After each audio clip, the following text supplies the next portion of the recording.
in the past few years about the metaphors that Christians use, and analogies and things like that. And a lot of them seem so violent. And the idea of fishers of men almost seems like you're throwing out your hook there, and you're trying to grab people up and, you know, toss them aside.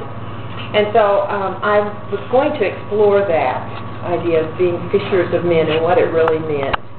And I ended up doing some research on the internet and reading some things where some people feel that in Jesus' time, the idea of the net catching the fish is a much more gentle usage of the term, and that it didn't signify the same thing it might for us today, that you were actually gently pulling these fish out of the water and transplanting them. I mean, the metaphor doesn't go all the way through fishing, but at least in the terms of spirituality, you're gently taking these fish out of the water and transplanting them into God's kingdom. So you're taking them out of the darkness of the world or Satan's kingdom or whatever, and you're planting them into God's kingdom.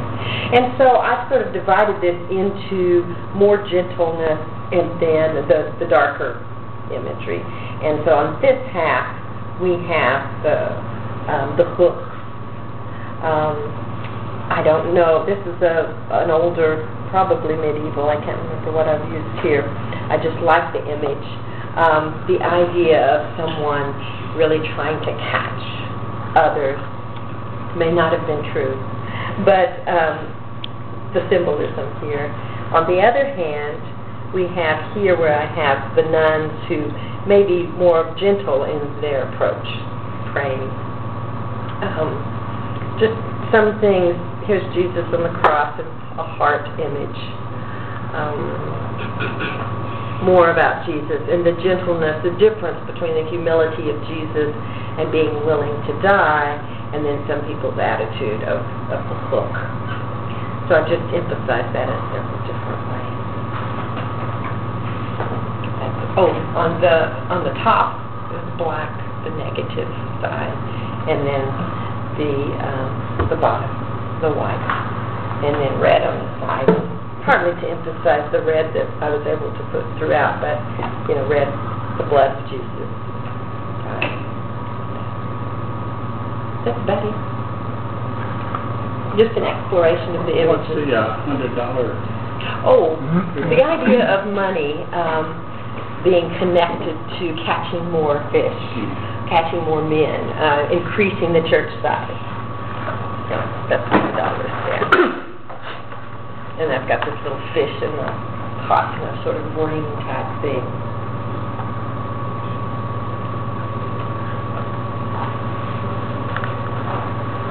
Any questions? No, I was just talking about fishermen and the money thing. Because I always kind of thought of them as, you know, kind of catching their fish and either eating them themselves or selling it, you know, down in the Capernaum fish market. But just reading recently, you know, that at Magdala, where Mary Magdalene came from, was a huge factory for producing the fish sauce, was the basis of the Roman diet. I guess it's kind of like, I forget the name, Garum. Yeah. But anyway, it's basically the same thing as Vietnamese fish sauce, if you've ever been there. Or Worcestershire sauce. It's the same. It's the same linear predecessor for Worcestershire sauce. Worcestershire sauce has a lot of anchovies and stuff like that in it too.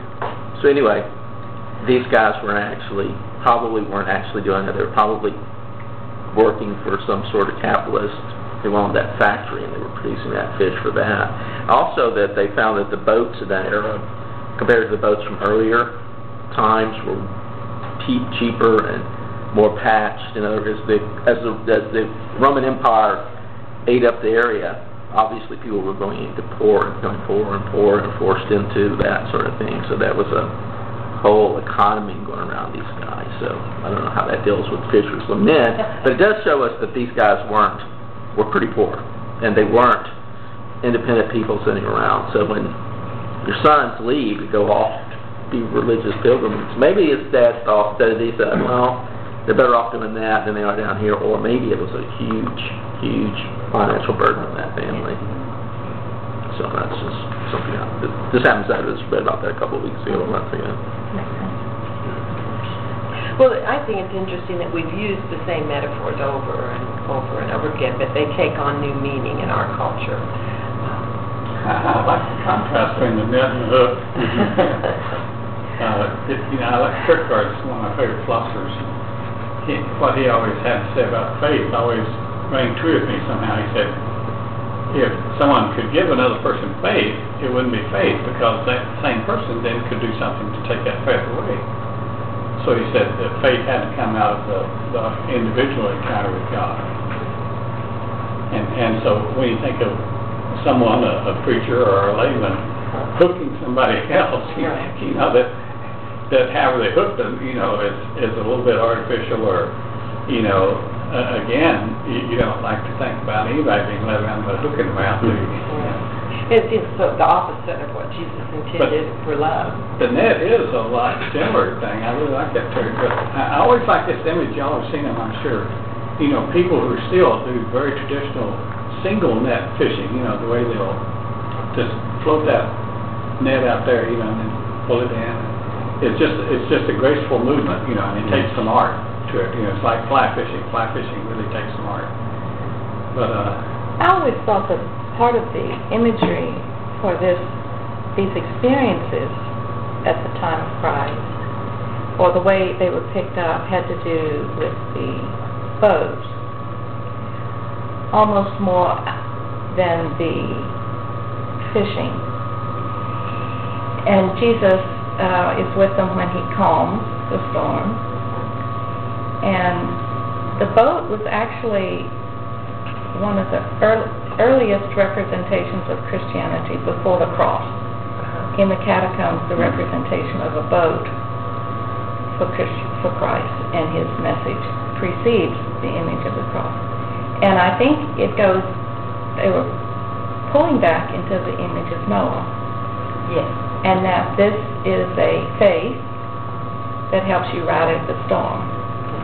I think the boat had an emphasis even above the catching the fish, it seems to me. But, yes, in modern days, though, we don't see that.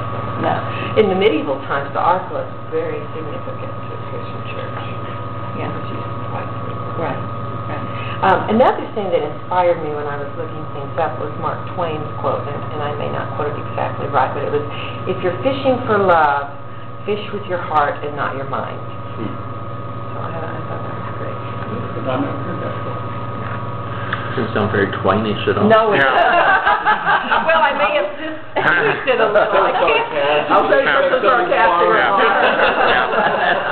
That was Terry. But maybe I tweaked it a little bit. It was very close to that. Sounds like something Mark Twain's mom might have said. Maybe that was it. He never got the credit. Your red colors really works too in the whole of your thematic thing, I think. Terry certainly red's the color of love. So. It just turned out to be, well, with Joe bringing me the red net, and just turned out several things had red in them. These ladies are singing. Are they singing? Are they rising above the song? They're singing about fish. Fish for dinner. It's also, whatever you call these things, I mean, it's mentioned at the beginning of Jesus' ministry that he called a bunch of fishermen, and then at the end of his ministry after he died, it creates this thing at the end, and the thing at the end is in John 21. It's actually my favorite thing that Peter said. Peter is reported to have said, John made all this crap up, but it's